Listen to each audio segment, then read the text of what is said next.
Good morning. Good morning, everybody. I trust you can hear me okay. Thank you for those who have called in promptly on time, so we will get started. I'm Aina Zahari. I'm part of leading the team managing the PLC Transformation Program that Plc Malaysia has spearheaded. As you know, this set webinar series or workshop today that we're having is part of a series for the books that we are having as part of the PLC Transformation Program.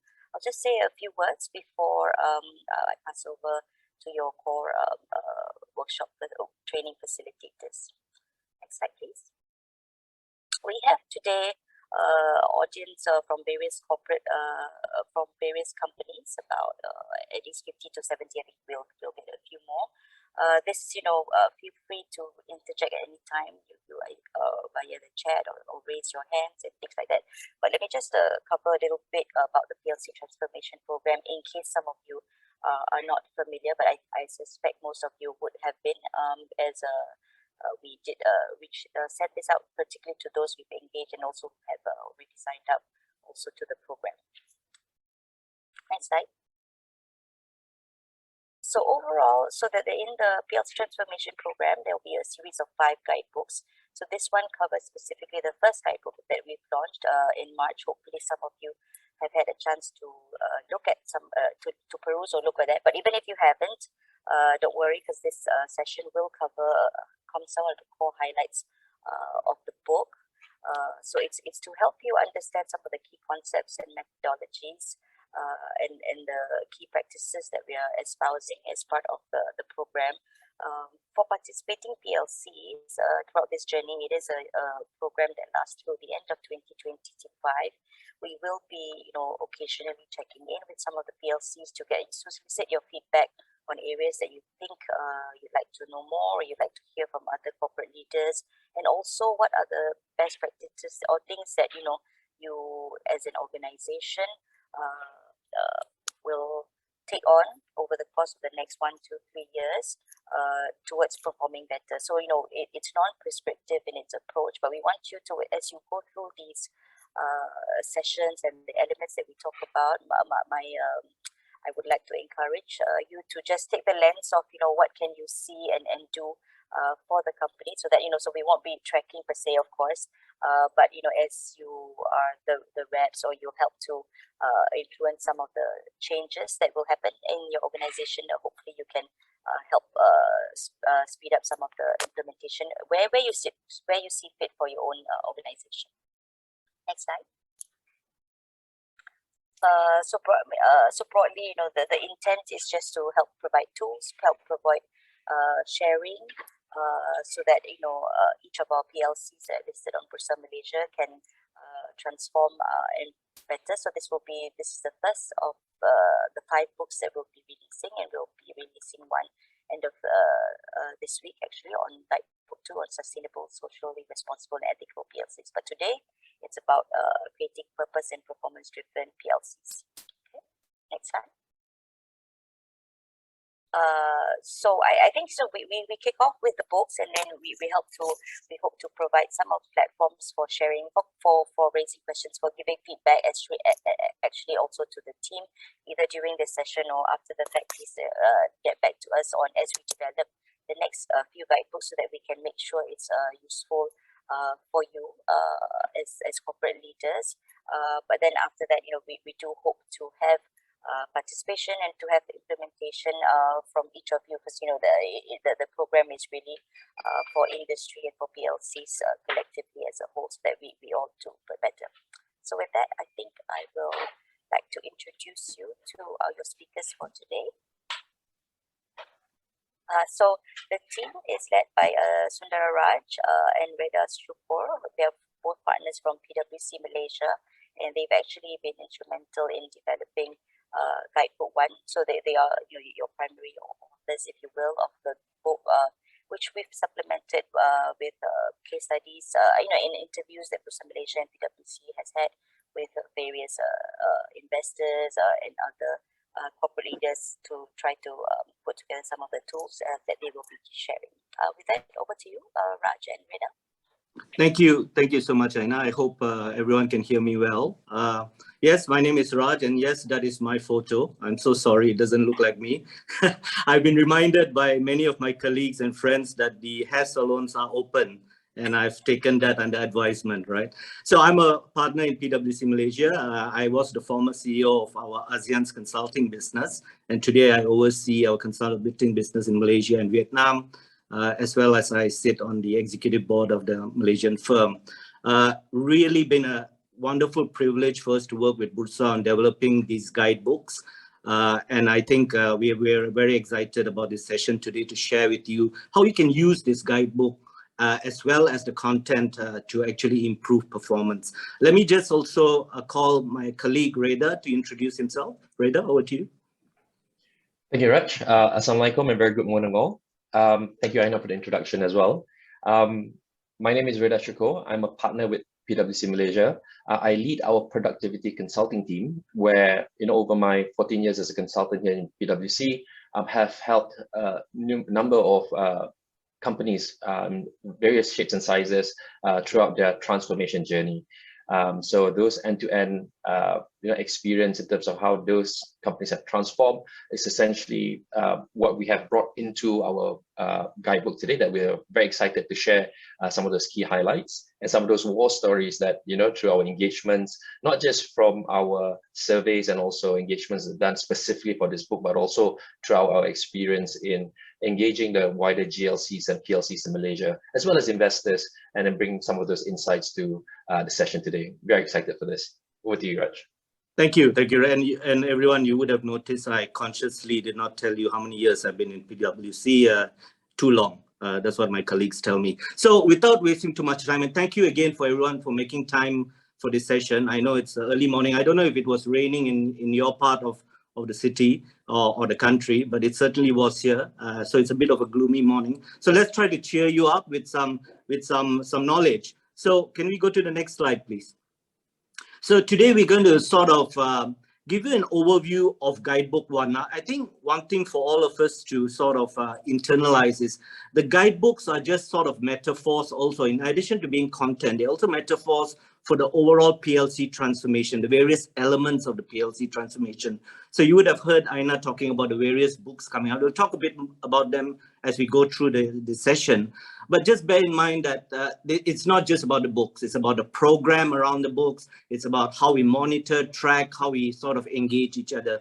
So we'll start with session 2, which will be an overview of Guidebook 1. I'll do that and sort of give you a perspective of what the guidebook is about, how we came out with the concepts and the principles.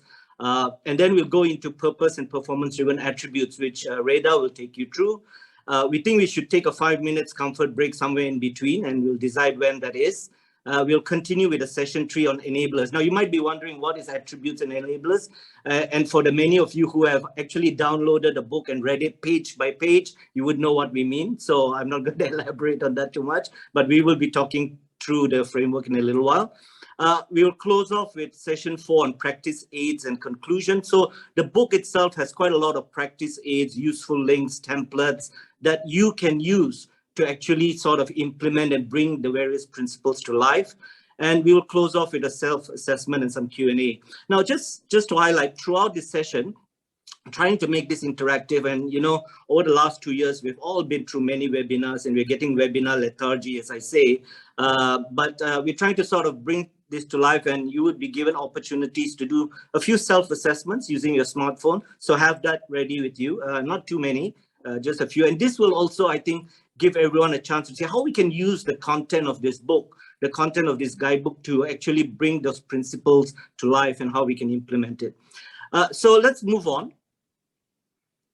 Let me give you an overview of Guidebook 1, right? Now, we started, when we started working with Bursa and started collaborating on putting together the various guidebooks for this very important PLC transformation program, we thought it was important that Book 1 served as an anchor for the various books that we were going to come out, the various initiatives and the various thrusts that the PLCT was all about. So we actually did a limited reach out to various investors out there through a limited survey. And what you see on screen, and obviously all this content is in the guidebook also, So what you see in this presentation will be a summary of various elements in the guidebook. We got some very interesting input from our investors, and we sort of stratified it into these 4 quadrants.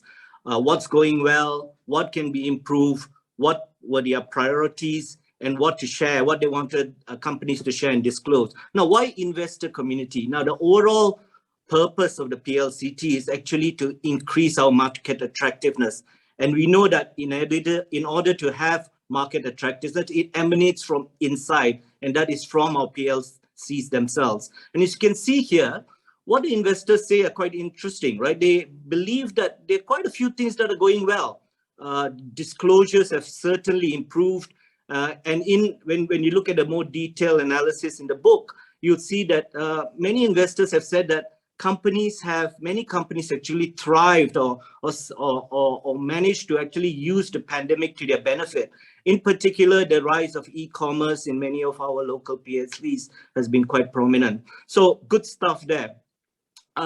Then you will see that what they prioritize, right? Most of the investors obviously are looking for good financial performance, growth and dividends, etc. And it was very interesting, and this was without any prompting to the investors. A majority of the respondents agreed that a clear purpose, and we'll talk about purpose in a while, aligned to stakeholder needs was very critical. So when they look outside in, investors were looking for companies that had a clear purpose and very clear stakeholder connection with that purpose. Conversely, there were concerns, and I think many of you will share this with the investor community also, is that we as a market are struggling a little bit, given the last few years' performance, to attract investors. There is a declining trust deficit in many of our PLCs, which is quite worrying. We are struggling to attract top talent locally and from the region.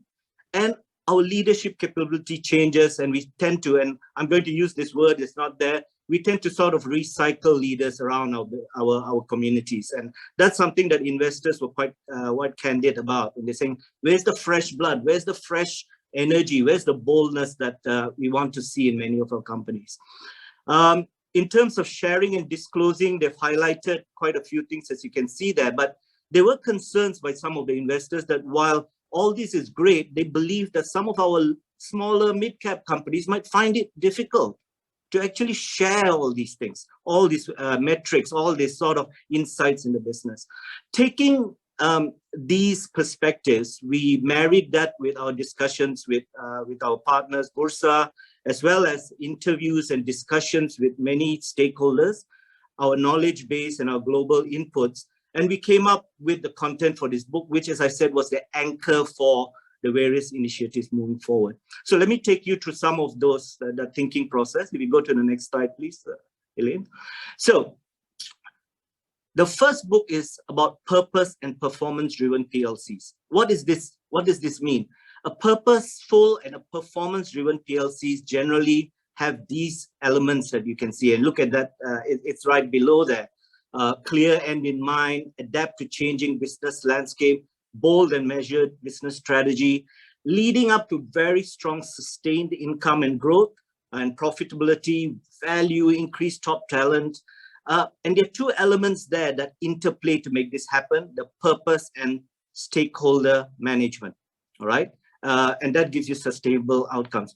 We know that many PLCs in Malaysia are doing all of this and demonstrating many of this. But there's a general feeling when we talk to many of our company stakeholders that they felt that they were running on the spot. They were just trying to keep up. And the pandemic didn't help. It gave us quite a lot of challenges. But we felt that this is the time to move from keeping up to stepping up. And that became a mantra for this book. This whole term of from keeping up to stepping up was what we used as sort of our mantra and our beacon to actually develop the principles and the implementation guide here. So if you move on to the next slide, please. We started with thinking about how companies could define purpose. This is not really new thinking, but it's relatively new for our sort of business community. Purpose, yeah, we've always been talking about vision, mission, objectives, and all that, which is great, right? Vision is about the end state. Mission is about the roadmap. And purpose is all about those values and the raison d'etre, the reason to exist. And that, I think, is what our investors today are looking for. Why are you here? Are you here just to make profits and money for yourself? Or are you here to grow the communities? Are you here to grow your stakeholders? Are you here to build nations? And you can look at the characteristics of purpose there on the left, a meaningful reason to exist. I want to in particularly highlight number 3. There is a misconception that the purpose has to be softy, nicey. It doesn't have to be. Purpose is about being true to yourself. And purpose needs profits and profits needs purpose. So they're not inconsistent with each other. So companies who have purpose that actually talk about profitable businesses that can help communities, it's not wrong, right? We are, after all, in a business. And there's a nice spotlight there. You can see even locally, our own utility has moved with the times from having a previous purpose of powering the nation to moving with the times to what it can do today to help various stakeholders. And you'll see a lot of these sort of examples throughout the book. We'll highlight some of this as we go along. So purpose critical, right up there, we feel, and not just in this book, but throughout all the other guidebooks, throughout the PLCT program, we will be actually, you will be hearing the word purpose coming up quite often. The next element that drives purposeful and performance-driven PLCs is something we call stakeholder management. If you go to the next slide. Now, you guys are going to say, stakeholder management, come on, there's nothing great about that. We've been doing this for years. Yes, we have. Nothing great about it. The only problem is we haven't been doing it very well, right? And that is the issue here. We want to have stakeholder management and stakeholder need to build trust, to keep our stakeholders informed, to make sure that there's transparency, and to make sure there's confidence in the various stakeholders in our business. And we need to ask ourselves, truthfully, are we actually giving our stakeholders these various elements so that they will find us more attractive? Many companies are. Some companies have started on the journey. Some companies are thinking about it. So taking these two elements, purpose, stakeholder needs, we put together a little bit of a framework, as consultants would, as you know. If you go to the next slide. And if you can click on the framework, Elaine. Yeah, so we started the framework with purpose, stakeholder needs. You'll see a little circle in the middle. We feel that purpose and stakeholder needs need to be an iterative process. Stakeholder needs change with the times, with the different geopolitical landscapes. And purpose should be true, but also should be ready to adapt, as we saw in the Tenaga Nasional example before. Using these two elements, we've come up with what we call attributes. If you can click on that. Now, attributes are really characteristics that need to be demonstrated by performance-driven companies. We have identified 6 big attributes, and today's session where Reda will take you through all of these. The first one is markets and operational strategy. We feel that's right up there. We've got to start with that. Of course, how do we demonstrate financial performance? How do we actually implement and show the world that we have very strong enterprise governance? And what's enterprise governance? We'll talk about that in a little while. Measuring and disclosing our performance. And finally, leadership and talent and ERM. We'll talk a bit about ERM. Many of you are saying, ERM, it's a bit of a compliance thing. No, it's not. It's not just compliance. We'll talk about that. And finally, below all this is the enablers. Those elements that will make the attributes, help the attributes come to life. Technology, culture, and data. Data is big. Data is important. Data is critical. And we'll talk a bit about that in a little while. So I hope that's a good overview for us to start talking about these elements. I'm now going to hand over to my colleague Reda, who will take us through each of these elements. We'll talk about case studies. We'll talk a bit about what are some of the implementation considerations. And as I said before, please have your handphone ready, smartphone ready. Sorry, handphone's a dangerous thing. Smartphone ready, so that we can do some of our interactive sessions and share that back with you. Over to you, Reda. Thanks, Raj.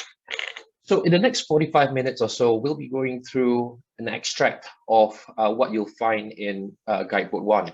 Now, we'll cover the attributes first before we go into the other aspects of the book, such as enablers, and we'll also be going through some of the practice aids. Now, as Raj mentioned, attributes are essentially what are the features that we expect performance and purpose-driven PLCs to demonstrate. And we'll start off with the first one, with the market and operational strategy. So, sorry, before that, if there are any questions, there is a Q&A function on your web link. Do type in your questions, and towards the end, we'll be addressing some of those questions towards the end of the session.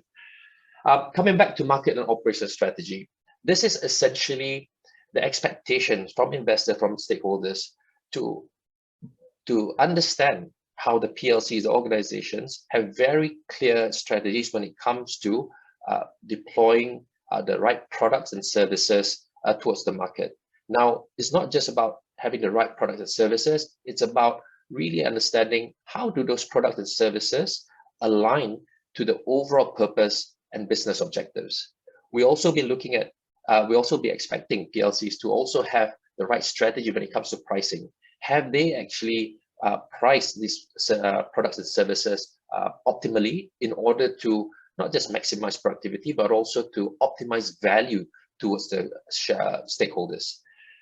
In terms of location, very, very important consideration, as we have clearly experienced in the pandemic, where it's not just about locating strategically in terms of meeting your clients or your stakeholders' needs, but also to ensure your operations are based optimally in order to manage a more efficient supply chain from end-to-end perspective.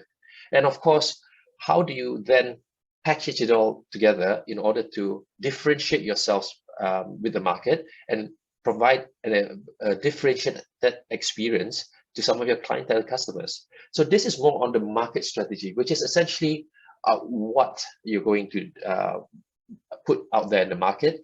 But more, just as important is also about how you deliver these products and services to the market. This is where the operational strategy will be a key feature to be considered as well. Under operational strategy, this is where it's very, very important for PLCs to have an efficient supply chain management, knowing how what is the best way to achieve the efficient and effective supply chain management given the current logistics constraints that we have seen over the past 2 years. Customer management is certainly a key aspect that we have highlighted under operational strategy, where this is about enhancing the experience and also the customer journey in order to increase the overall brand value and also the reputation, as what Raj mentioned just now, aspects such as trust, aspects such as customer satisfaction may have eroded in the last couple of years. And of course, to bring this to life, you need to be having the right machinery to make it as efficient as possible. This is where the operation side, your back office optimization, will come into play to really help the cost perspective in terms of providing the services and products at the most optimal cost, and also to have the right processes in order to manage the customer expectations through your SLAs, your lead times, and also your commitments to both suppliers as well as your customers. So we'll be looking into this in a bit more detail and also looking at some of the case studies as well as practice it as we go through each of these attributes. Next slide, please. So under market strategy, as I mentioned very briefly earlier, when it comes to product and services, how do PLCs define the market for which your products and services will be provided for? What is the unique selling proposition? What makes your products and services unique and differentiate itself amongst your competitors?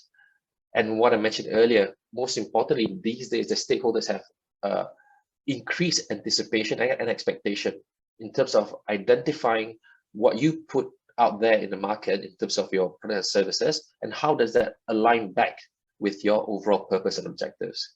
Now, this is going to be very important as most of the stakeholders now, and in the age of social media, we see a lot of netizens being very vocal about, some perceptions, especially when they feel that organizations don't walk the talk. From a pricing perspective, I think this is really important, as many of you would know. But how do you then influence the customer willingness to pay, right? There will be some risk associated when it comes to price adjustment and also to consider movement in the market. How do you then factor in those movements whilst also maintaining that sort of expectations and managing your customers well. It's not an easy task, but some have been very good at delivering that sort of balance. From a location perspective, as I mentioned earlier, it's both not just from managing your supply chain, the raw materials and the production, but it's also about maintaining that connectivity with your customers. Yes, large companies, certain large companies are able to supply very efficiently regardless of where they are, but that requires a lot of maturity and investment in terms of technology and whatnot. But more importantly, is really going back to the basics in terms of looking at how do you understand your demand? Have you done the right sort of analysis? And in terms of understanding the locations for your supply base as well as your distribution centers. Now, all of that, of course, is going to be important in terms of understanding what the different infrastructure the locations will provide, as well as understanding the resources in terms of the manpower and access to talent that many of us here on the call find that talent is one of the most critical challenges that we are facing, both attracting talent as well as retaining them. And of course, from a customer's perspective, it is very important for us to deliver the value and the right customer experience, which is, I think, as we'll show you the next few slides, the intangible assets such as customer experience are becoming more and more prominent and feature very highly as far as the customers and stakeholders' expectations concerned, beyond the typical tangible assets.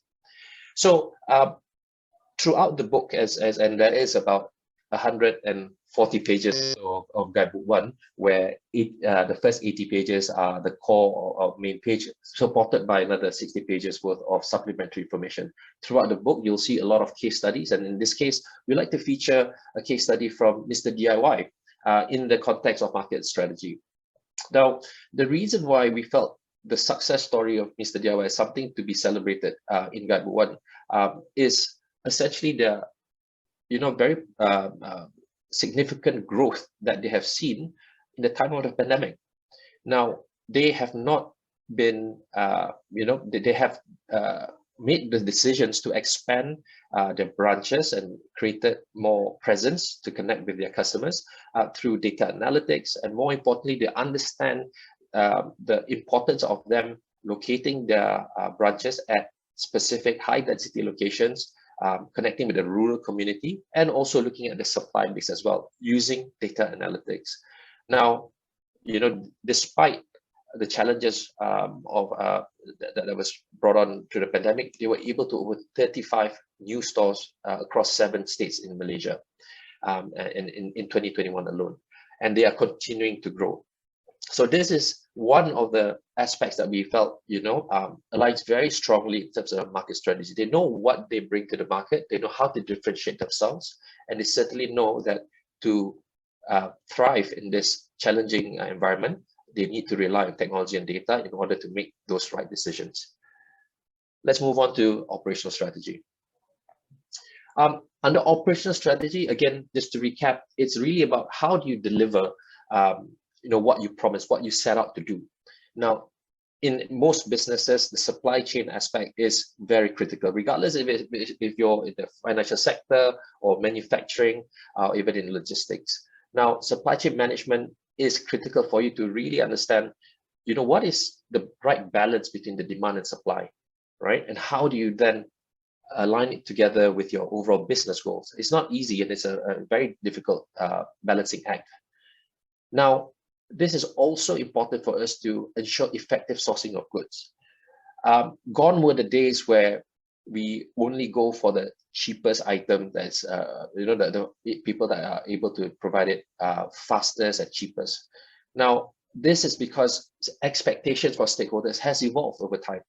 They no longer want it cheap, they no longer want it fast, but they also expect that some of these products are aligned with their expectations, such as questions that arise in this topic are along the lines of, have you sourced your products or raw materials sustainably, right? Where did you provide, where do you get your raw materials from, right? Was there any labor issues associated with it?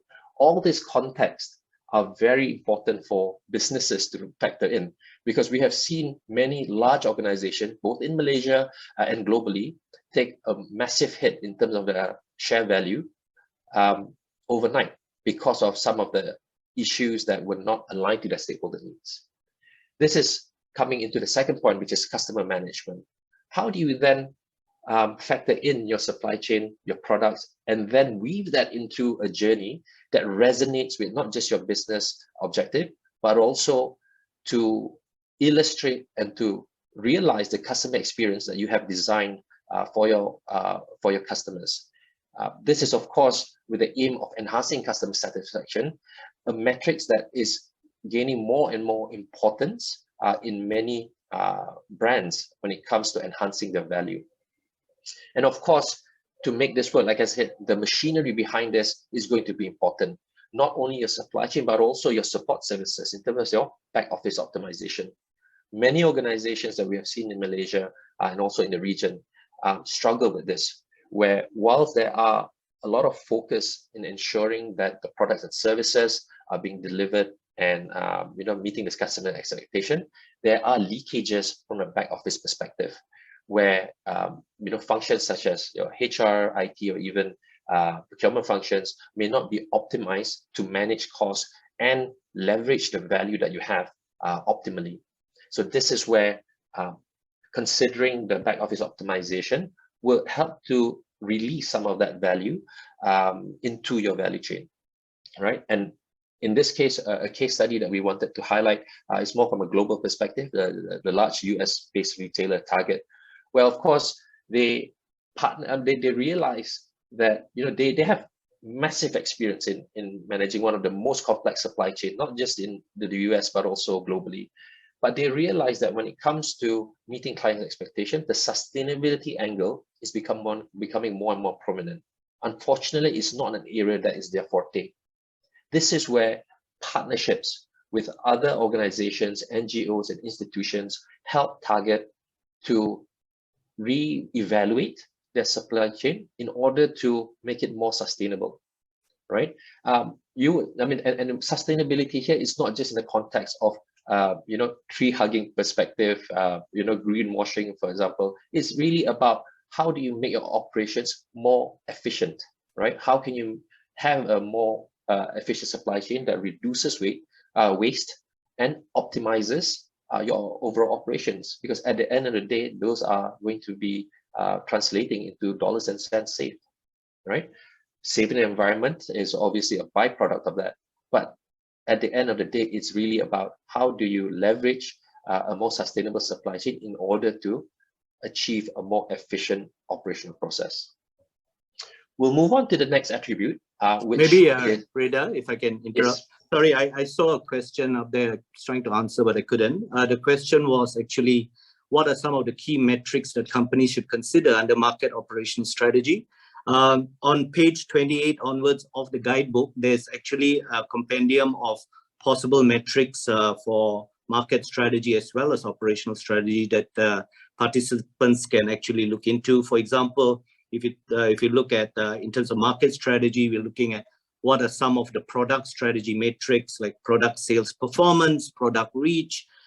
We have some metrics that we have also highlighted on pricing strategies, product profitability, looking at changes of price over time. We have some metrics there on customer strategy. And also we have put some metrics around indicator metrics that will support operational strategy. So if you do find time, please do go into pages 28 of the guidebook, which you can download from the Bursa website. And we'll talk about metrics a little bit more in a while. Back to you, Ray. Thanks, Raj. And just to add on as well, as the book is a digital book and as part of the overall PLC Transformation Program, it is by no means exhaustive or finite, right? There will be enhancements as part of the project where more and more metrics, both suggested by the participants, can also be incorporated in the future iterations of this the program as well. So that's where the feedback and participation for PLCs will be very important, in ensuring the success of this transformation program. Moving along to the financial performance. Under financial performance, we feel that this is an area that I'm sure most of the PLCs are very well very well familiar with this, and also it's more of a question: how can we make it even more efficient, right? How can we look at the revenue quality and growth perspective in order to deliver even more sustainable profitability to our shareholders and stakeholders? How do we then increase our operational efficiency to contribute, have a larger contribution towards the overall profitability? And of course, how do we then look into the capital management side of things and unlock further liquidity for us to achieve more sustained growth? Next slide, please. So this is where in the guidebook as well, you'll see there are already initiatives that you yourselves can consider when it comes to any of these aspects that we've highlighted.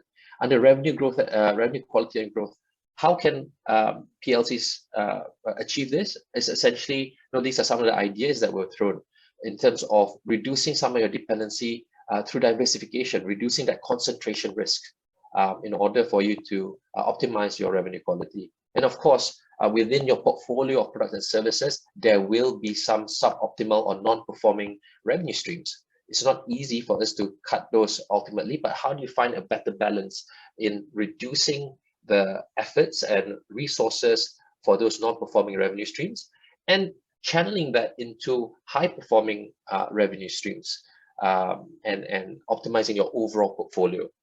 Operational efficiency, again, it's really about aiming for cost optimization. Many of our clients that we have engaged over the last 2 years certainly has focused on cost optimization.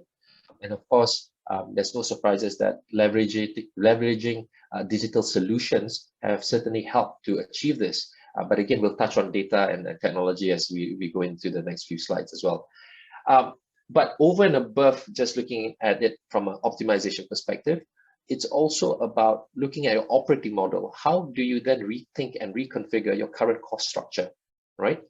Are there already, is there a case of you leaving money on the table right now, right? How can you eliminate some non-essential costs or expenses right now that really do not provide much value to your organization and the products and services associated with it? When it comes to capital management, essentially, it's really about establishing an effective debtor management and also to improve your inventory turnover, because that's essentially cost baked into your organization, right? And overall, enhancing and improving your funding and treasury management is part of the initiatives that we feel are relatively essential when it comes to manage your capital more effectively. In the feature that we wanted to highlight under financial performance are a list of metrics that you can consider. This is just a quick, a quick snippet of what's available in Book 1. In each of the attributes and enablers, we have included what sort of metrics you could consider. And it hasn't been an easy task because within the PLCs itself, there's various shapes and sizes, various industries. So we have provided a range of metrics to consider. And in the supplementary section of the book, you'll find that there are some industry-specific performance measures and metrics that you might want to take a look at as well. Some of which I hope you are already recording, capturing, and there will be some that will be new. And the challenge is, how do we then identify and capture some of those information? Next slide, please. We'll go into enterprise governance. Maybe Raj, I'll hand that over back to you. Thank you, Ray. So this whole principle of governance, I just wanted to bring it up front. We've heard a lot about corporate governance, which is very, very important. And I think we've, as a country and as a business community, have made great strides in corporate governance. You can also see a lot of new content in the recent Bursa CG guide, which I think brings to the fore some of the latest developments and thinking in corporate governance. I think that's excellent. But when we talk about the concept of or the principle of a performance-driven company, we don't stop just at corporate governance. We look at something called business governance. And for the purpose of this exercise and this book and the transformation, we have grouped this together into something we call enterprise governance, governance across the organization, just not at the top. So corporate governance is all about how to build trust and demonstrate business integrity, very much focused on the board and how the board conducts itself and how that cascades down. The principle of tone from the top is something we always talk about. Something for us to, however, consider that we've elaborated in the book also is something called conduct from the top. It's not just about saying things, it's about doing things. And many countries, well, not many countries, quite a few countries have actually adopted this principle of conduct from the top. New Zealand, for example, has a very active conduct from the top sort of a movement where senior leaders, board members, CEOs actually are very transparent, for example, with the way in how they engage with vendors, how they engage with clients, so that there is a sense right down to the organization that this is not just, it's talk is cheap. This is actually leaders and top officials of the organization living the values of the company. So even corporate governance is moving away from, let's do it this way and fixed ways to a more progressive sort of approach. And I think we will be in very good state in our PLCs as we also embrace the evolving nature of corporate governance. Business governance, on the other hand, talks about how do we run the business in a very efficient, controlled, yet very bold manner. This is about value creations, how we utilize resources, how we do process and controls. In my many years, as I said, of doing this sort of work, one thing we have noticed with many of our companies in Malaysia, it's not about the plans that they have, not about the intent, it's not about the whole sort of vision of where we want to go, but it is about execution capacity. And it was a question I saw, Aina, where you answered about what's the similarities or difference between the PLCT and the GLCT. I was involved in the GLCT many years ago, again, betraying my age. But at that time, there was a lot of focus on strengthening execution capability of the GLCTs. We were running quite a few programs around that. And we've noticed that execution capability needs to also evolve with the times. New initiatives are coming right now, new focus, new priorities. Remember what we talked about, managing stakeholders. So it's very important, we feel, that companies also strengthen their business governance. Let's talk a bit more about that. You can move to the next page, please. So under corporate governance, we talk about board independence, composition, effectiveness, very well established oversight and transparency. Under business governance, we're talking about how do we give clarity on roles, responsibilities, and ownership, essentially the overall accountability framework of the organization. Many of you have been in this position, right? We start a big initiative. We're going to, the company is going to expand to new channels, or they're going to move into new geographies. And what happens? We end up with people pointing, who's going to be responsible for this? Who's going to drive this? Who's going to actually reap the benefits? Whose head is going to be on the chopping block? And I think that clarity, roles, responsibility, and ownership framework needs to be developed in many of our organizations if you want to become a performance-driven company. We need to hold leaders and people accountable for their actions. And this is driven through policies, procedures, and a very important element, which we call a performance management framework, as many of us know. Performance management frameworks drive behaviors. A flawed performance management can actually drive a divergent behavior that does not align the companies with its purpose and its stakeholders.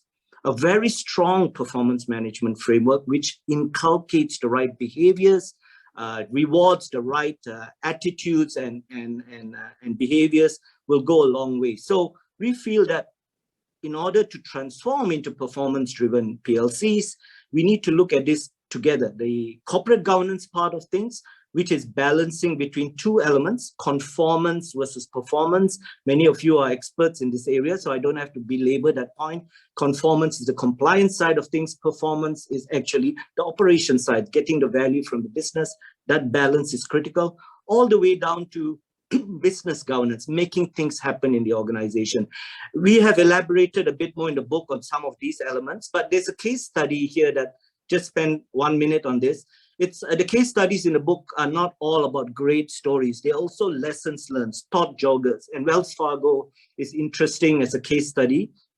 And these issues that you see in Wells Fargo are not isolated to this company. There have been many organizations with some of the best board structures, some of the best board composition on paper that have failed. Why is that? It is not about what's on paper, it's how people actually execute what's on paper, right? And you can see in Wells Fargo, that was exactly the case, where almost perfect board on paper, very, very good processes, policies, look great on paper. However, the culture around actually monitoring, getting down to the ground and understanding what's happening in the business was missing. So, without over belaboring this point, we feel that while corporate governance is developing well in this country, in our PLCs, we believe that there's a lot of room for our PLCs to actually build capability and build strength in the overall accountability framework, which includes business governance. This is the capability of your people to execute well, to adhere to norms and constraints, but also to be able to balance that with performance. Over to you, Ray. Thanks for that, Raj. We'll cover performance management next. If we can get the next slide. Oh, hang on. We've also got the. You wanna just talk about the checklist? Yes, sure. Under each of the attributes and enablers throughout the book, one of the elements that we've also included is a transformation checklist, where yourselves, you could go through and gauge where are you in terms of your transformation journey. For those of you who have gone through a transformation journey before, particularly if you were involved in the PLC Transformation Program, some years back, this is a refresh.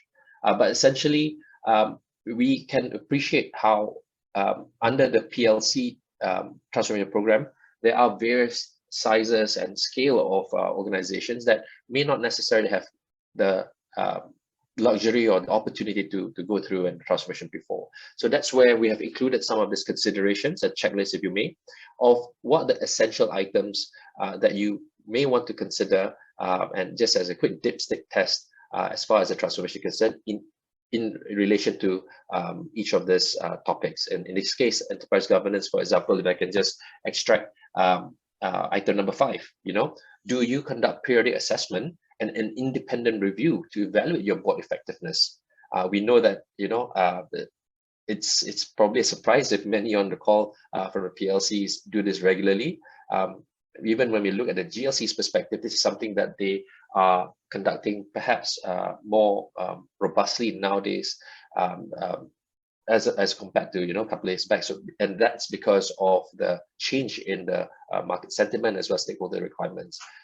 Do you also maintain an appropriate effective board and subcommittee oversight throughout your different subcommittees, for example? So these are just examples of the different sort of perspectives and aspects that would support the enterprise governance perspective in the overall transformation program and the overall transformation context. I just want to interject a bit, right? There's an interesting question around how do we manage a balance between corporate governance and business governance, a very pertinent question. In the book, we highlighted a case study on Netflix, and Netflix is not just a company that we enjoy, but also has some pretty good stories to tell around how they build their business. And in the context of business governance and corporate governance, what Netflix does is the board actually does periodic sit-ins with management in their meetings to understand what's happening a bit more. And the board also gives out a memo quite frequently about what their ideas are, what their thoughts are to management. So there's a nice linkage, not very easy to do. Now, I've done a lot of board work in my career, and I've always seen the tension between management and board, right? And that creates a lot of problem. And many of you who are board members will relate to that. Many of you who are senior leaders will relate to that. I think the engagement, the continuous engagement and finding that sort of sweet spot on how much we can move away from just pure oversight to actually involvement, and how much we can move from involvement to oversight, that whole moving from that spectrum is going to be very important to actually get that balance right. Every company is different. Companies who are doing very, very, very, very well will have boards that can be a bit more detached and have oversight. Corporates that are having some issues or going through a crisis will have a board that's more involved, and that's the requirement, and management will have to deal with that. So I think the short answer to the question, and of course we can talk about this a bit more, is that the engagement, using Netflix as an example, between board level and management level, that periodic engagement will actually improve the overall balance between these two forces. They shouldn't be competing in general. Ray? Great question, and thanks for that, Raj. We'll move on to performance measurement as the next attribute that we'll be talking about. And some might say this one of the most important performance measurement. I think for those of you who are able to join the launch of our PLC Transformation Program, which was headed by the chairman, Bursa's chairman, Tan Sri Wahid Omar, he was very specific, very clear on his expectation of performance measurement and why is it important. I think not just to echo it from a Bursa perspective, but in our engagement with various stakeholders in Malaysia, different clients of, whether it's GLCs or even SMEs, understanding how they're performing through disclosure is very, very important. Now, this importance is already resonating across the different stakeholder groups. It's not just from the regulators that is demanding to know how you're doing and how you have performing from a year-to-year perspective, but we are also seeing growing importance and expectations from the other stakeholder groups. Externally, it's of course from the investors, both local and foreign. We are also seeing a lot of demand for improved disclosures and performance measures from the other different stakeholder groups. So this is where we feel it's important for us to appreciate the headline KPIs and targets that PLCs need to set as part of the performance measure, as part of the transformation program. Sorry, if I can just get the slide, one slide back, please. Just wanted to highlight a few points here. Now, when it comes to performance measure, there's a lot of challenges for sure, right? What do you measure? How do you even start to capture some of this information? Do you, if for some of the PLCs that may not necessarily have a sophisticated system, is it feasible to do it manually? Can you then leverage a process of which that you have a governance around data collection and also review in order to ensure the right monitoring mechanisms, right? How do you then balance some of these measures in order to ensure that you're not biased towards a certain aspect of the business and foregoing the other parts of the business, right?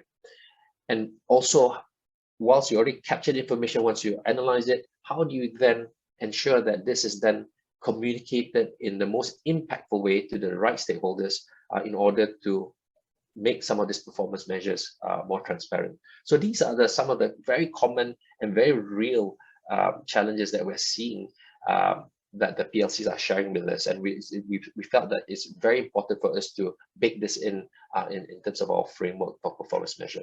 Next slide, please. Now, I think I've already mentioned the importance of what Tan Sri has mentioned, but in addition to that, we just wanted to highlight why is it important, right? It's not just about creating an improved visibility and transparency to your wider stakeholders, but it's also important that through those performance measures, leadership is held accountable for the performance, right? In order to continue to have that high level of trust or improve the level of trust from the stakeholders with the organization and leaders. Now, these performance measures are also going to be very important for leaders or the PLCs to clearly communicate your plans, your growth, and also what are the objectives and achievements that you have so far, right? And those sort of communications will be very important for not just your external stakeholders, but also for your internal stakeholders, your employees within the organization. Do they know what their day-to-day is actually contributing to its overall goal? Do they feel that they're part of this movement within your organization in order to achieve your purpose? So that's equally important for your external stakeholders as it is with your internal stakeholders.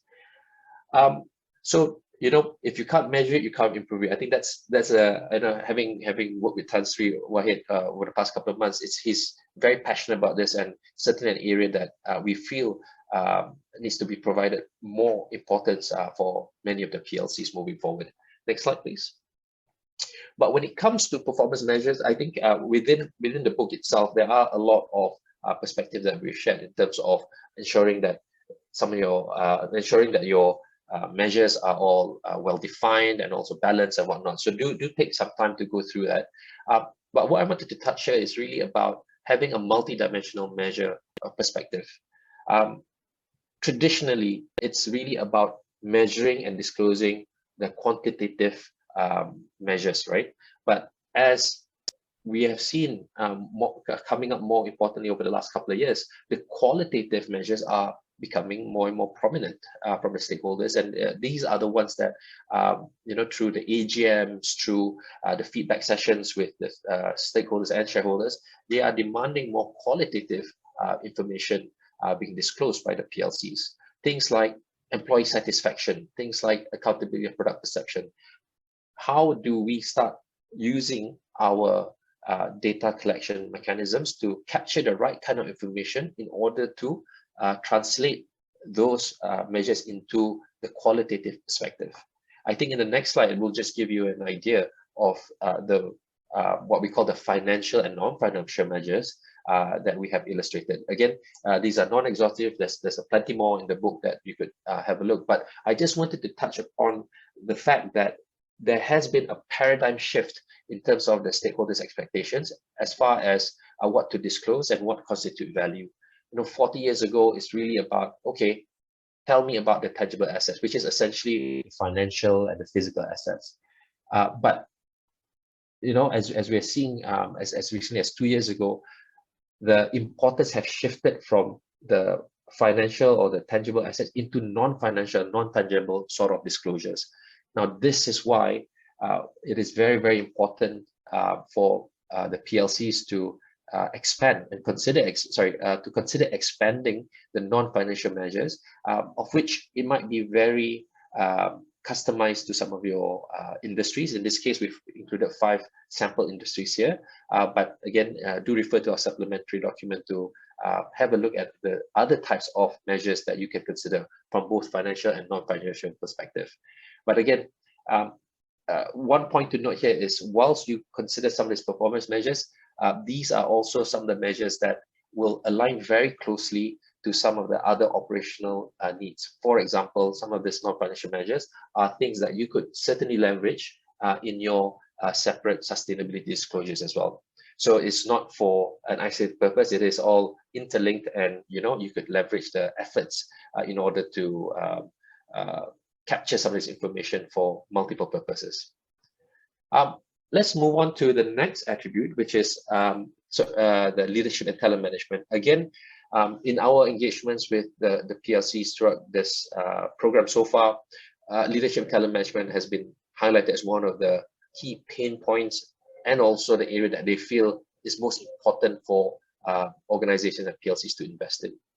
When it comes to leadership and talent management, we've split it into 2 perspectives, focusing firstly on leadership, where we wanted to highlight the importance of leaders to keep an open mind and facilitate a very consultative environment in order to stay in the game.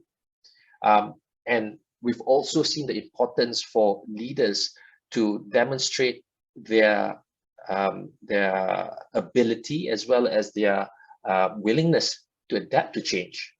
You know, whether these changes are more organic or you know, are things that they was planned for, or market forces requiring them to immediately react. So I think in the last 2 years, we've seen some great success stories, and at the same time, some examples of where leaders were just too late to make that important call in order to manage through the pandemic. And most importantly, I think many of the leaders that we've spoken to throughout this program have highlighted that gone were the days where gut feel is an experience, and gray hair is the only essential component in making a great leader.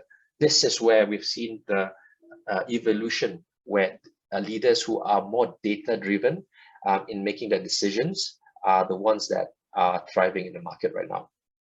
From a talent management perspective, it's a challenge for many PLCs. I mean, it's a challenge for Malaysia as a whole, because this is a problem that is impacting our nation right now. How do we attract the top talent? How do we ensure that we minimize the brain drain that we have been suffering for so long now, right? Ensuring that our top graduates work with the top organizations based in Malaysia. What are the roles of the PLC in order to enhance this attractiveness? The employee experience is also something that is very, very important, as many of you may have experienced the Great Resignation, where influx of there is a high number of employees who have decided that they're just looking for something different, because they don't feel that the current environment, the current challenges within the organizations that they are in, are keeping them motivated, keeping them on their toes and engaged. They don't see the purpose or the linkage between their development goals and the purpose, which brings us to the third element, which is in terms of focusing on the growth and development of our talent. So this is going to be very important for us to not just groom them, but also to create the future leaders of our organizations within our PLCs. Let's look at the next slide. So again, in our book, we have various examples and initiatives that you can consider in terms of the three aspects, particularly in terms of under the keeping consultative and open mind. This is where we having a more open mechanism or medium for you to stay engaged and foster that sort of consultative nature or consultative behaviors within an organization. Not easy, but something that will really bear fruit if pulled off efficiently and effectively. Agility to change, I think staying up with the mega trends. If I can just, and also data driven, I think there's an interesting story that or interesting case study that I've seen in various of our clients here, particularly the ones who are in our, family-owned business, family-owned enterprises, where the appetite to change and to adopt technology or adopt data-driven sort of decisions have been a challenge for the second generations, right? So typically the founders and of the organization is still within the operations, but you've got the second generations ready to take the reins. However, they are unable to convince the organization to embrace technology and be more willing to change because the second generation see it coming. They will not survive if they don't embrace some of these changes. So this is a very real problem that we're seeing in many of our clients here, particularly in the SME segment or family owned businesses. Next slide, please.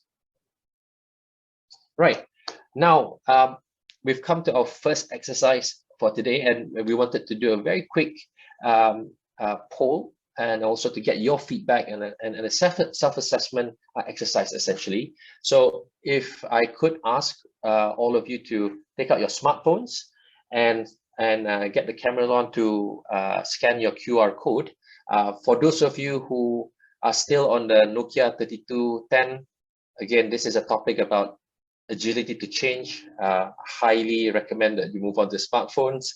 But those of you who do have smartphones, please log on to the QR code, as you can see here. And we have a series of questions that we ask. And throughout this session as well, there will be more questions. The code will still, you will still use the same code, but you have to request the questions. For now, if you could, we'll give you a minute just to log on. And this is on an anonymous basis, and all the results will be aggregated for those of you who are wondering.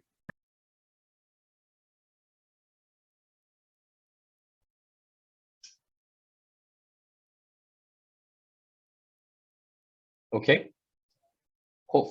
I hope everyone is able to access the QR code.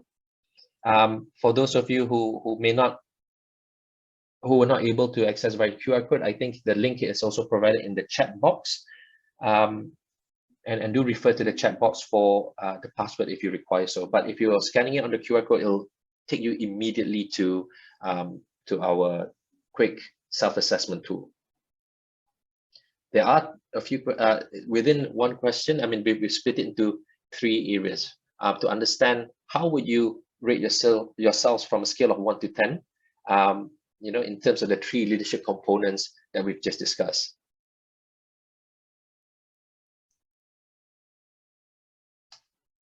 Yeah, we've got, I think, with 73 participants, almost half of our participants have given their perspective. We'll just wait for another minute.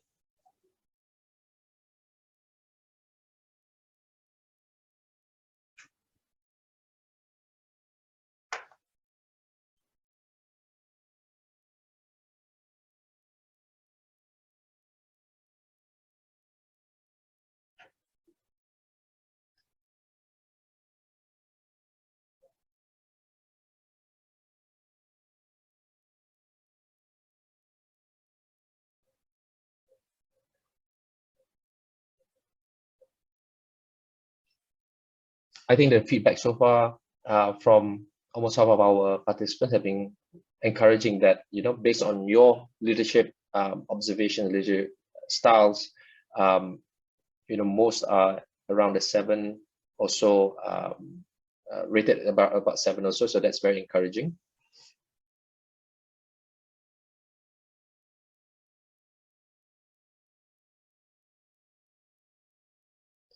This is rather consistent with the engagement series that we've done prior to this webinar, where through our interviews, many of whom indicated that consultative and open to change and easy to change are around the 7 and 8, but the data-driven and fact-based aspect were rated lower. So it's interesting that in our group today, it's rated a bit higher than what we typically saw before.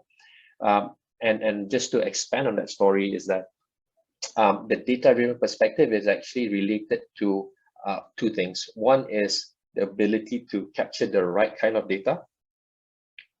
And the second one is to make sense of the data that was captured and translating that into good leadership decisions. I think that was the feedback that was given in some of our conversations with the participants of the program so far. Okay, I think we'll just close the feedback session for now. There will be other questions throughout this webinar, but for now we'll just go back to the slides, and we'll continue with the last attribute for the session, which is the enterprise risk management. Raj? I think you want to finish off talent management first. Oh yeah, sorry about that. An extension of, from a people's perspective, as I mentioned, talent management, the issue about attracting talent is becoming more and more challenging now. With, I think if I recall, the conversations that we had some of the PLCs was about really how it's not just about their organization, but how can Malaysia compete with the likes of Singapore and our neighboring countries for some of our top talent, right? So there is certainly an aspect of a policy perspective that needs to be looked at, and interventions from a governmental perspective. However, within the organization itself, there are already initiatives that we could consider and enhance as we make the attractiveness of the organization to the talent more and more significant, particularly in terms of simple things sometimes, in terms of recruitment processes.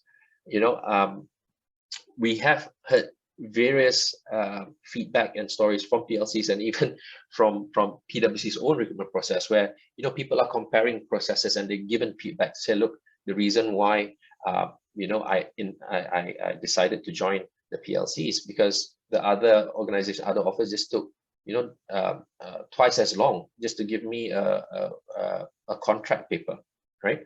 An offer contract, sorry. So there are already little small changes that you can introduce on top of, yes, supporting the wider issue, which is from a nation's perspective, right? But certainly from a process perspective, what sort of minor changes can you introduce in your HR policies and processes in order to manage recruitment better? And of course, the employee experience is something that that we know a lot of PLCs are already investing a lot of effort and time in order to address. However, some of the ideas and initiatives that were highlighted is in the areas of creating that workspace that is facilitating better collaboration, and also to provide them that safe working environment. And I don't mean from an OSHA perspective, but really about a safe space to be open, to be collaborative, and also to have a dialogue with the leaders, right? To understand that two-way sort of sharing of ideas. And of course, investing in development growth, as what you can see, in the case study that we have in Unilever, for example, they invested heavily in developing growth, and particularly in terms of leveraging technology to really understand, how can they use that data point to improve their recruitment processes. And in this case, they were able to, as you can see here, reduce their lead time to hire the new recruits to just 4 weeks, when the competition were doing in months, right? So this gives you that competitive advantage to get the best talent, first dibs to the best talents. Okay, we'll move on to ERM, Enterprise Risk Management, which Raj will take us through. Thanks, Saray. Just for everyone's info, I know there's some questions there. We will try to answer them at the end of the session if you can, time permitting, but please do give those questions coming, because it does help us respond to it, if not today, very soon after this session from Bursa or other parties. So enterprise risk management, everyone. Again, heard a lot about this, ERM, fantastic stuff, being implemented in many organizations today as, oh dear, I have to do this, right? Let's compile a list of 400 risks, put it into a risk register, and give it to our boards and say, we have done risk management, or give it to our management, say, here's risk. So today in this, our focus for performance driven PLCs, we are not talking about the process of ERM, but what we can use ERM for. And most performance driven companies who have survived crisis, pandemic, and have thrived in the very difficult situations have used some form of risk management, whether consciously, whether overtly, whether it was process driven, to actually manage and thrive in these difficult times.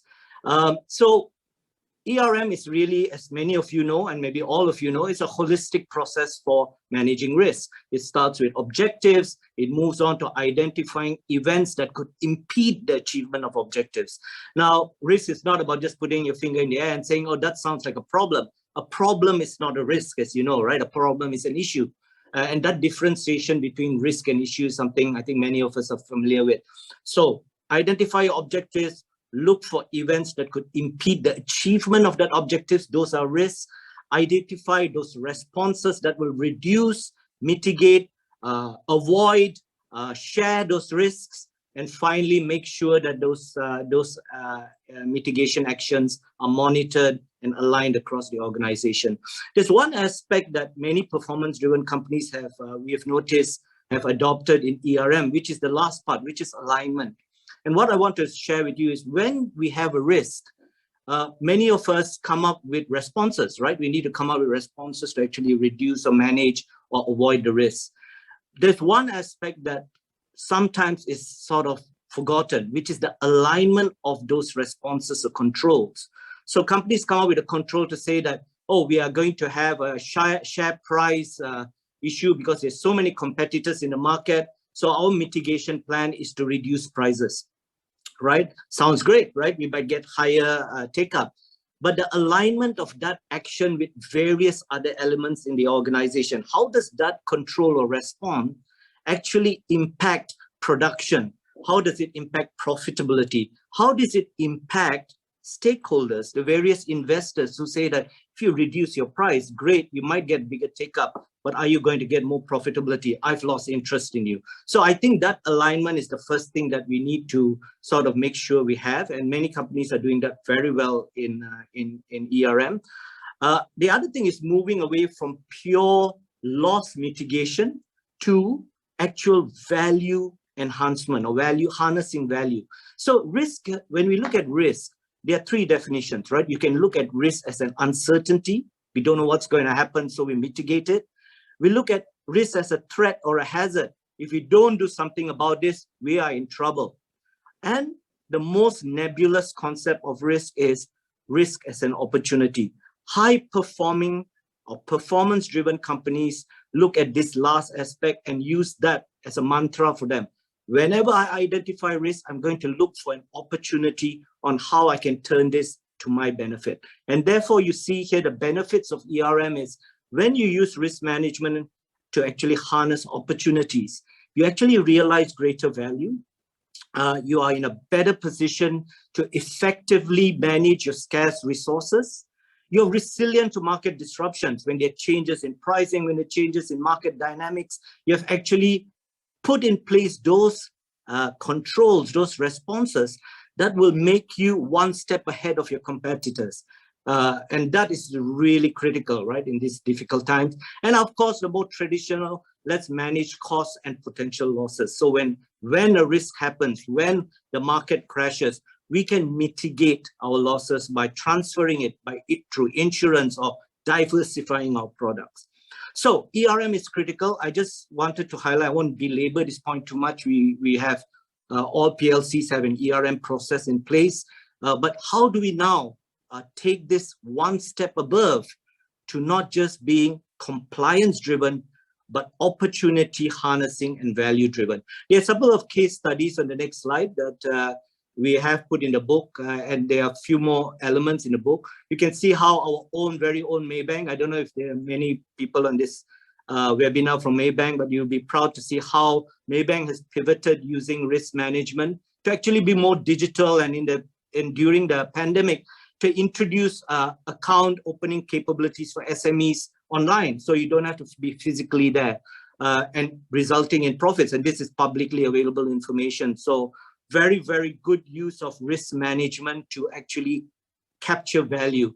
And in the case of Toyota globally, as you can see, their ability to envision a possible issue and stockpile on computer chips and all that has made them very, very resilient. And actually, because of that, because of the shortage, they had enough stockpile to actually increase production and roll out as many, if not more, vehicles to the market. So don't underestimate the power of enterprise risk management. I hope participants will delve a bit deeper into this and see how we can use enterprise risk management as a competitive strategic tool to become a performance-driven organization. So that's basically enterprise risk management in a nutshell, right? Thanks, Raj. That concludes our session on the attributes.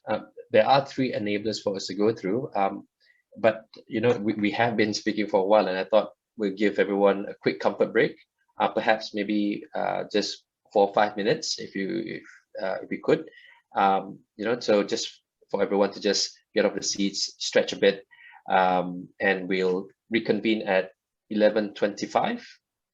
Yeah, 11:25, and we'll start off by covering the next 2 sessions, which is essentially talking about the enablers, as well as to walk you through some of our practice aids and also tools that we have in Guidebook 1. So we'll reconvene. We'll take a quick break and reconvene by 11:25.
Okay, welcome back, everyone.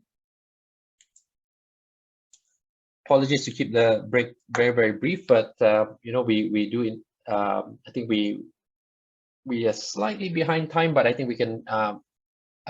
We will be able to catch up the next two sessions and give you ample time for the Q&A session at the end as well. Moving along, we'll be talking about the enablers in the next couple of minutes. Essentially, we'll start off with the first enabler, which is on technology. Most of the elements of technology enablement here that we have highlighted in Guidebook 1 may not necessarily be new concepts. These are not the rocket science and new age sort of technology that you may not have heard of, but essentially is how have we leveraged some of these platforms and technology in order to enable a more automated and also a data-driven organization, right? So as you can see here, we have highlighted various types of technologies here, from cloud computing to ERP, and obviously automation, both from a mechanization perspective and also from a robotics perspective as well. And of course, you know, the consideration of leveraging, you know, any AIs and also machine learning as part of, you know, the evolution of digitization as well, and leveraging data. The IoTs is certainly an area that we are seeing more and more take up in Malaysia, and many PLCs are also starting to dabble in the areas of IoT from what we are seeing. But in this, from our perspective, is essentially, it is not a one-size-fits-all. Organizations, PLCs, will need to determine what are the features and objectives of that they are trying to address by leveraging technology, right? It is more often than not a combination of some of these technology platforms, and often the challenges that we hear when it comes to technology is a lot of concerns due to the high capital investment that's required, and whether or not the technology is able to provide that sort of return on investment as well. So those are the typical feedback that we're seeing, over and above, of course, the challenges in terms of the implementation. But for those who are able to identify what technology that they need upfront, how does it align back to their business goals, they are often the ones are able to enjoy the sort of benefits and also rewards that technology enablement can provide them. Now, we'd like to go on a quick self-assessment again. If we can just go on next slide. It is the same QR code that we have shared earlier, so you don't have to rescan your phone. But if you take your smartphones out now, you would have noticed that the questions would have been refreshed to the next question, which is essentially, please identify which of these technologies that your organization, your PLC, have already adopted in order to stay relevant in this unprecedented times. This is a multiple choice question, so you are able to select more than one technology between ERP, automation, AI, IoT, as well as cloud computing. We'll just give a minute for everyone to lock in your feedback, and we'll just a quick observation and share some perspectives relative to what we've heard and seen in the market so far.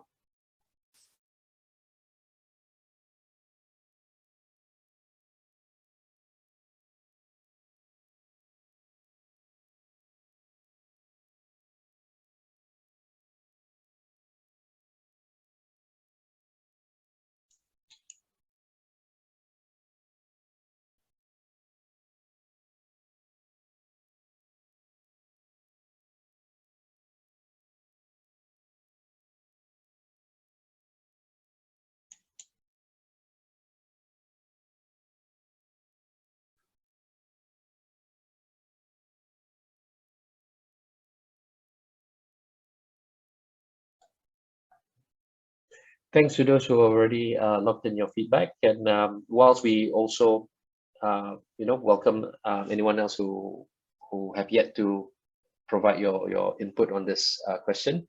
I will just take a quick look. I think it's very consistent with what we have seen so far, where ERP and cloud computing are the two most leveraged technologies that were deployed of recent times.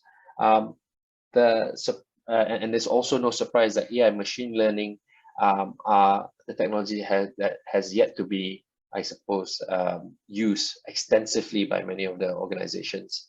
And the feedback that we're hearing so far from the PLCs when it comes to AI and machine learning is really about understanding, firstly, the capabilities and how can it translate to the day-to-day improvement. But the constraint that we are seeing when it comes to deploying AI and also machine learning effectively is also the state of their data that many of our clients and people that we have engaged have identified as the stumbling block.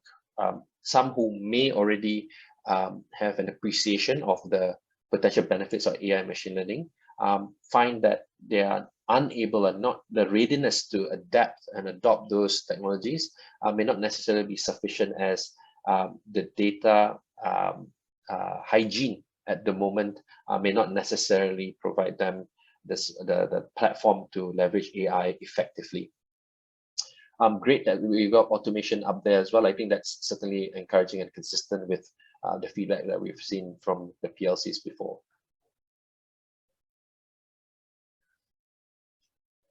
Thanks for this. Let's move on to the next enabler, where we'll be talking about culture.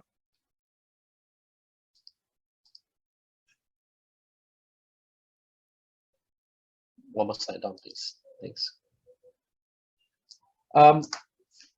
Culture is a very important aspect that provides a foundation to the behaviors of the organization, right? And it's something that can uniquely define an organization and its people, right? It's certainly a powerful tool that can really drive the business, the kind of behaviors that you expect from throughout the organization, and also the achievement of your objectives and goals as well. But I think Raj mentioned earlier that, on the flip side, if you don't define the right culture, it could eventually become detrimental to the organization, and the value may erode very, very quickly.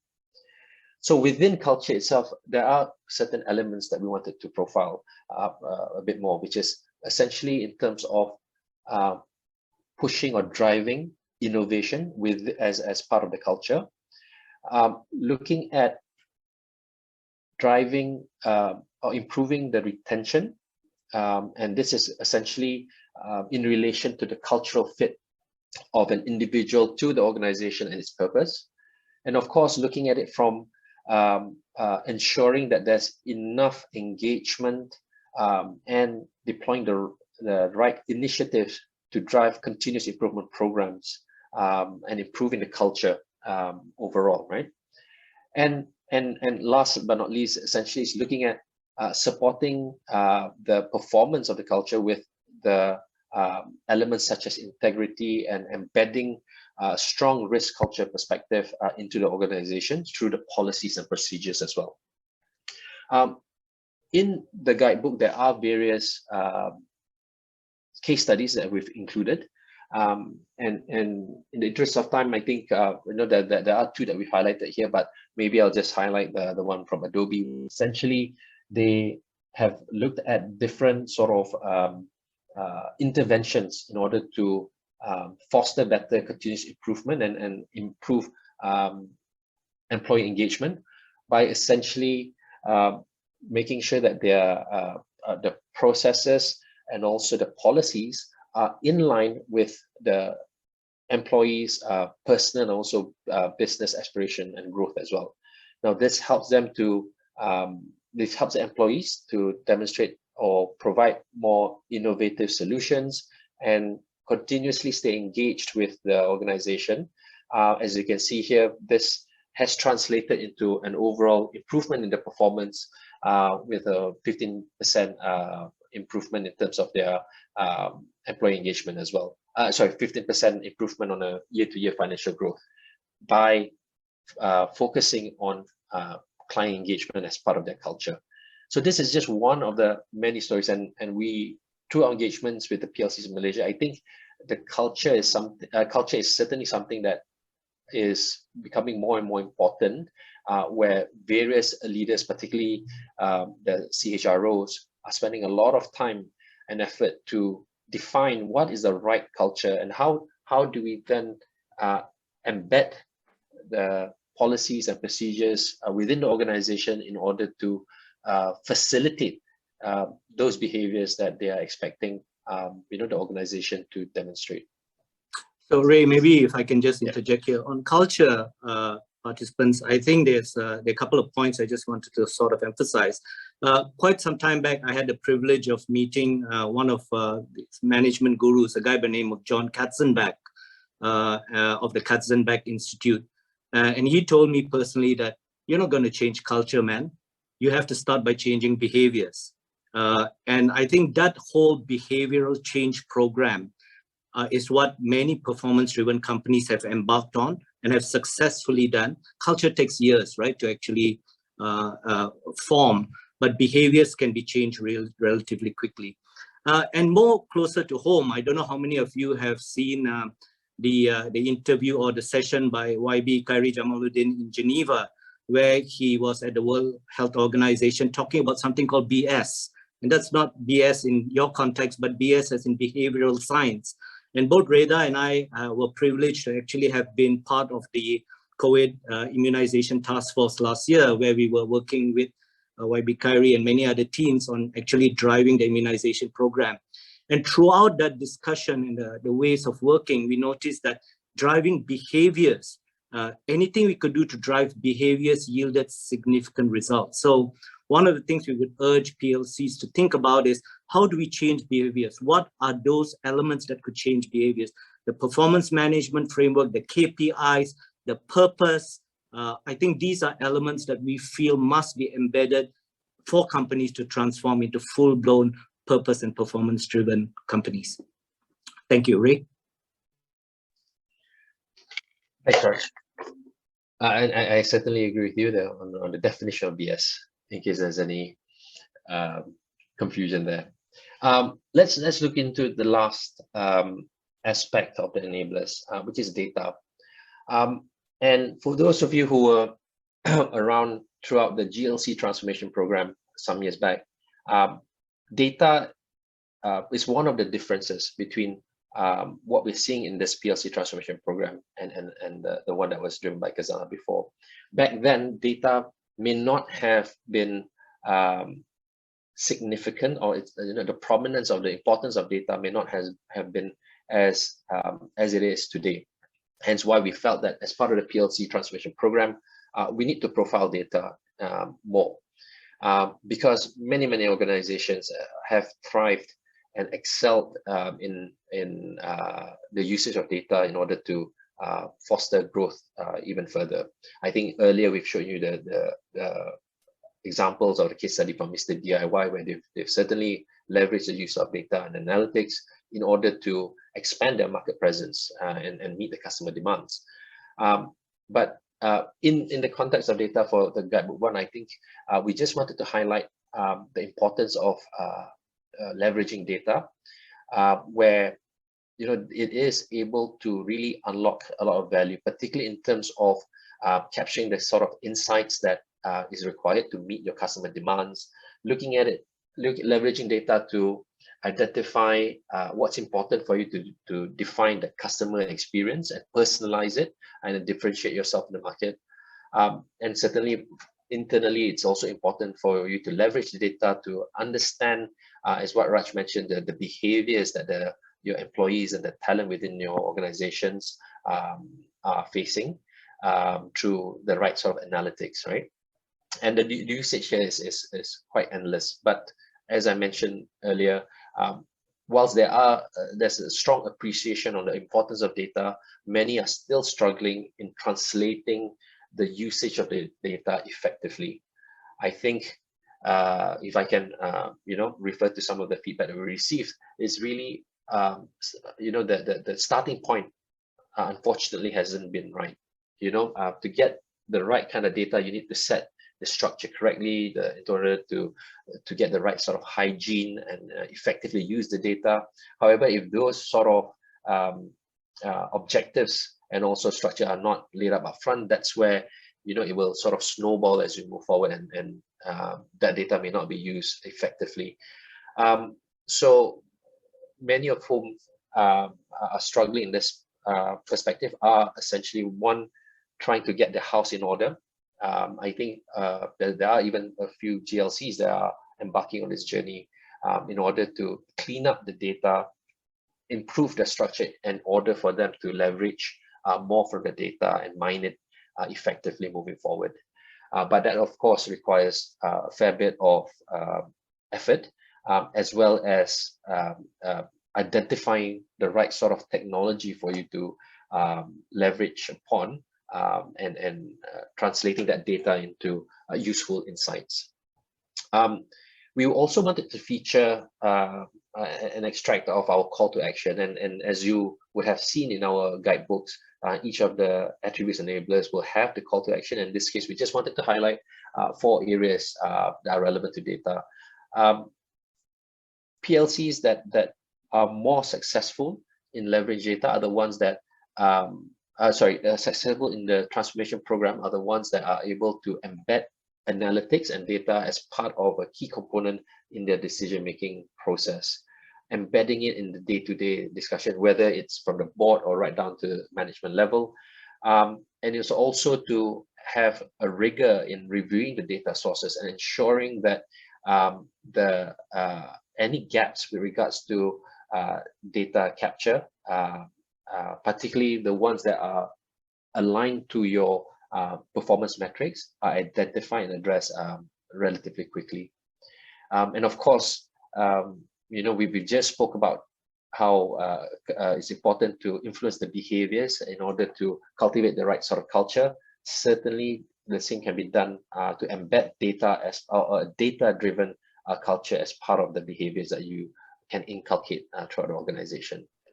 And of course, and last but not least, before I wrap up this section is also to really have the rigor and also the discipline to review it periodically, particularly with the concerns around security and data integrity, which we all is a big threat. I just wanted to Raj? jump in, Ray, because I think I just saw, I know there are a few questions, but there was one question relating to data, which I found very pertinent. That relating to gut feel versus data-driven decision-making. Now, while I don't have any data points right now, I think that we are not proposing here that gut feel is better than data-driven decision-making. We believe that gut feel coming from the right person, from the voice of experience, from visionaries, makes a lot of sense. Some business leaders are just clairvoyant, right? They can actually see where the business is heading, what the problems are, and these are entrepreneurs who know before anyone knows. And I think that gut feel has taken many companies to the heights of success. So let's not discard gut feel, but we believe that gut feel gets supplemented very well with data-driven decision-making points that will actually support a hypothesis, points and information that will maybe discredit a thought process.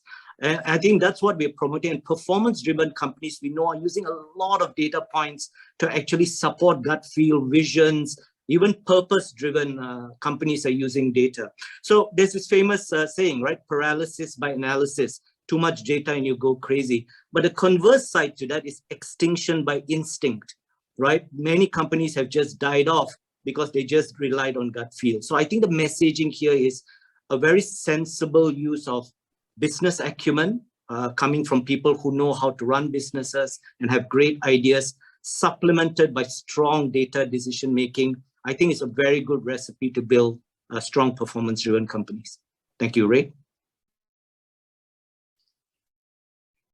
Thanks for that, Raj. Yes, so we've covered the enablers, and I think very quickly in the next 1 or 2 minutes, I just wanted to take everyone through what else you can expect from the guidebook. I think what you saw in the last couple of slides are an extract, and we tried to pull out as many features as possible and in the case studies, but certainly there's more for you to look forward to for those of you who have yet to go through the guidebook 1. And we'll start off, next slide please, with some of the practice aids, and I think what you saw from the discussion on data is an extract of that call to action, essentially highlighting those immediate imperatives that you consider or consider refreshing as part of this purpose and performance driven program. We've also included references or relevant references and resources for you to consider. And as you can see at the bottom of the screen here, examples of the references, as you can see on the screen, is basically if there's relevant policies or interventions and mechanism and instruments that are related to this topic, we have incorporated the relevant ones here. Next slide, please. We've taken you through an example of the transformation checklist earlier when we're talking about enterprise governance, but you could expect the same for each of the topics around the attributes and enablers as well, just to give you an idea of, you know, that essential 7 to 8 questions to gauge whether if there's anything that requires a bit of a refresh from your previous transformation or recent transformations, and also to identify any gaps that you probably want to immediately address as part of this program. Next slide. A lot of conversation on metrics just now in terms of performance measures and whatnot. So we have included not just in the body of our the main body of the guidebook, but also in the supplementary section as well, where some sample financial and non-financial performance metrics have been provided. As multiple pages of that in the supplementary section. We've also provided some performance metrics for selected sectors. I think there's about 6 or 7 sectors that were highlighted that you could continue to refer to and identify if there are any leading targets and headline KPIs that you could start to capture if you have not already. Next slide. And very interestingly, I think we've just highlighted some of the case studies today, but if you go through the guidebook itself, there's plenty more case studies that were taken not just from a global perspective, but we're also highlighting some of our local champions and PLCs, and we're quite excited to share the story with the audience and the readers of Guidebook 1. We've also included some interactive web links and videos for you to go through, covering some of the, not just an illustration of the case studies, but in certain aspects, there are also references to tools and other self-assessment platforms that you could leverage. Next slide, please. And I mentioned about the supplementary section. There's about 60 or so pages that expands further on more case studies and also additional information on references and tools that you could consider leveraging. I think on this slide is just an example of some of those references. So there are, on top of just that quick survey that we've done so far today, there are also links to other relevant self-assessment tools that you could participate. And in some of these tools, there are opportunity for you to gauge how well you're doing in relation to the other participants that they have captured. So again, this is essentially just some ideas for you to go through and assess, where you are, if you're keen to see how you fare against some of this, against the other participants of the survey. And these are open source and open to the public. Next slide, please. Okay, with that, we are at the tail end of our presentation today. Before we conclude and go to the Q&A session, I would like to just seek your support to just participate in our last self-assessment. There are 2 aspects to this, two questions, one after another. We'll complete the first one initially, which is focusing on the attributes. If you take out your smartphone again, your QR code will still be the same one as just now. Just have to refresh the questions, and it has appeared on my screen, so hopefully it has on yours as well. do answer and rate yourselves in terms of how well you're performing from an attributes perspective. Once we've covered attributes, we'll move on to the next question, which is on enablers. So appreciate if you could just indicate and rate yourselves in terms of the 6 enablers, how well you're doing across the 6 enablers, 6 attributes, from market and operation strategy right down to enterprise risk management. We'll give a minute for everyone to just take some time to put down your feedback.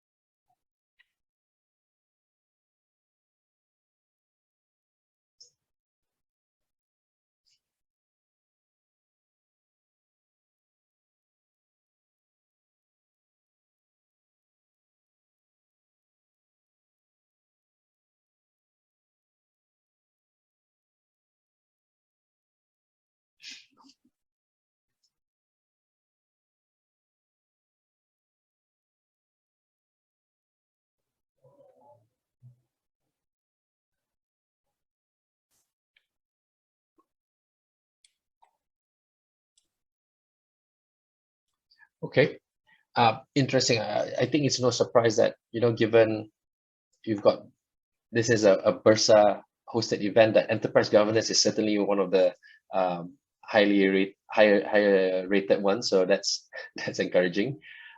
Leadership and talent management, we appreciate the honest feedback, and it's humbling to know that that's certainly an area that many of the PLCs feel that is an area that needs to be addressed. That's a bit different from what we've heard from the PLCs prior to this session, but good to know that that's an area that you feel requires more attention. Financial performance, I think that's, yes, is expected. It's something that is more familiar, and that's something that most PLCs have good experience and familiarity with. But it's interesting that leadership, talent management, and enterprise risk management, in fact, has been the bottom 2 areas. Okay, that's good to know. Let's move on to the next last set of questions, which is just, again, how would you rate yourself from the enablers perspective across technology, culture, as well as data?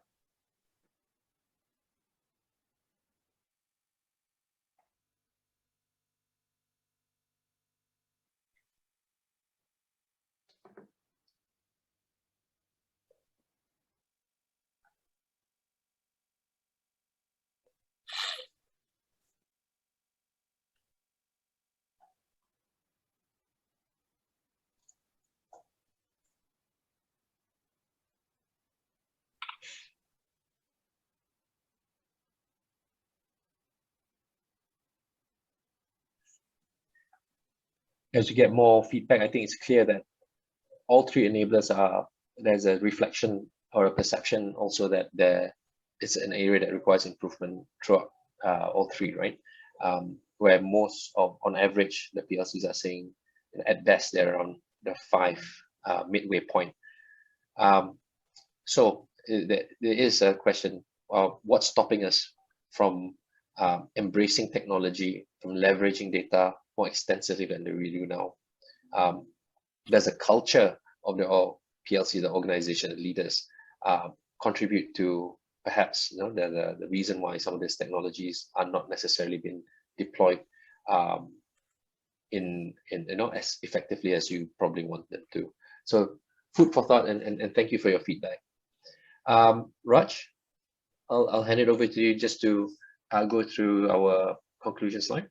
Sure, thanks, Ray. And I'm conscious we have about 6 minutes to go. So if you just go to the next slide, Elaine, just to close off the session.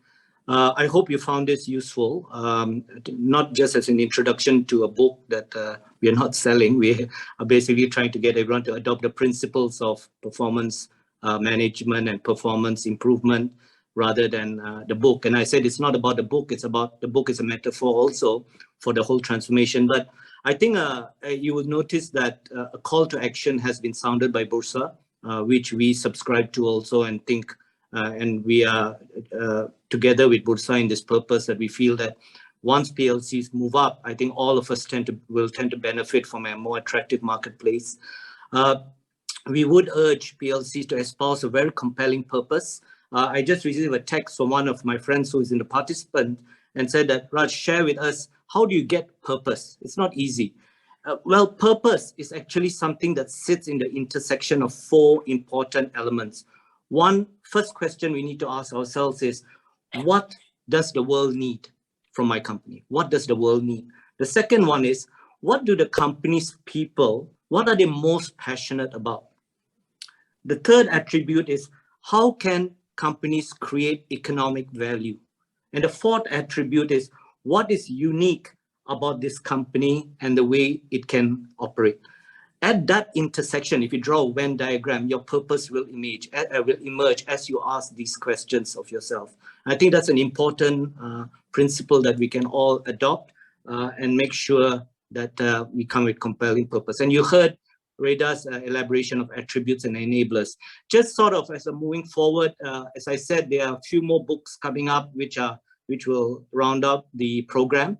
I think Aina will talk about this as she closes off, but Guidebook 2 will be released very soon. We are already working on investor relations, stakeholder management. So while we talked about stakeholder management today, I hope you recall we said that Book 1 is sort of anchor for all the other elements that will be coming up. So we'll be talking a lot about investor relations, stakeholder management in Book 3. We talked about data here. We'll be talking about data and how do we apply that more in Guidebook 4.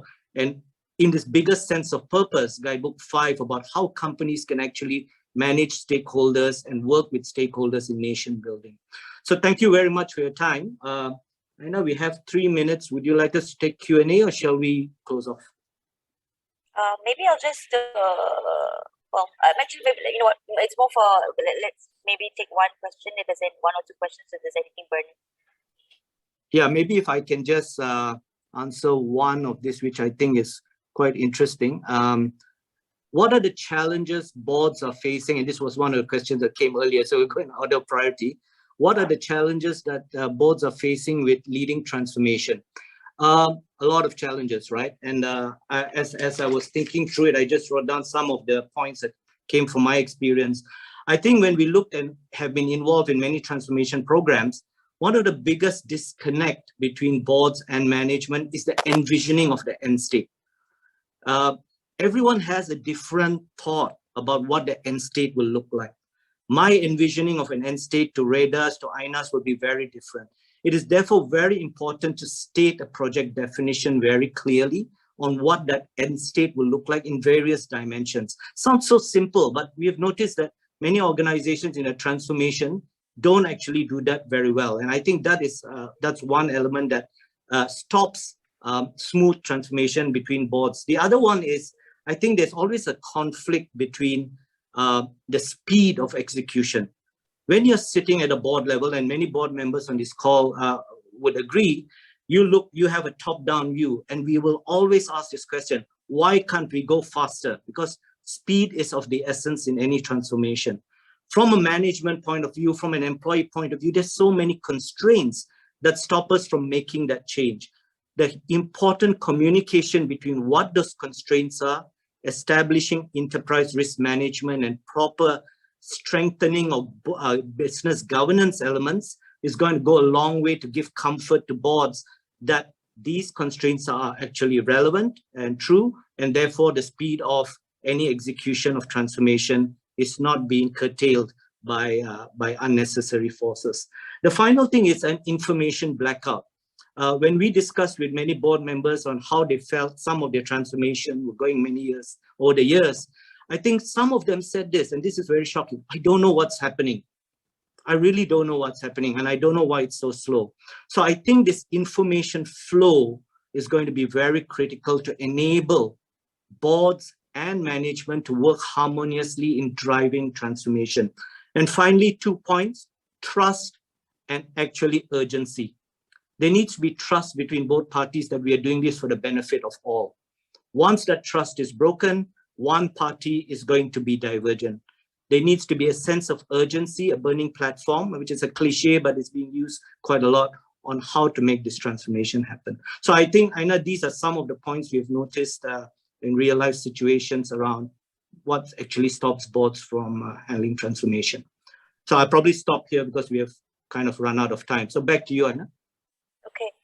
So I think, yeah, just in the interest of time. So thank you so much, Raj and Reda, for going above and beyond the book or the work that's been contracted in a way to really do this sharing. And I think some of the questions that we get as we engage PLCs and corporate leaders is, yes, Bursa together with industry is rolling out this program. It's non-prescriptive, and it's really as you can see from that last questionnaire that came, there's a lot of us reflecting on our own organizations who are saying that we are sort of average and there's room to improve.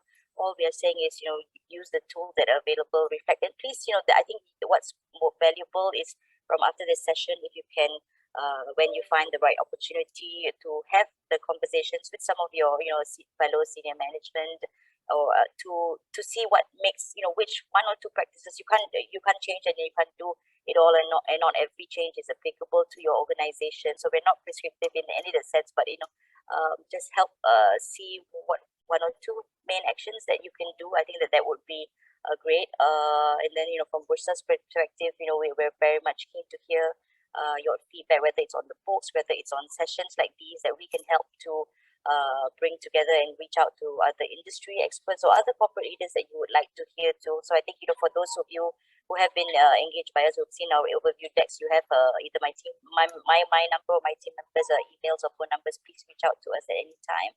Otherwise, you can also contact us at plct@bursamalaysia.com. We really, I think this is it's not a one-way journey from Bursa. It's not from the PLCs themselves, but it's really from the community. So just help us, help each other towards improvements slowly but surely.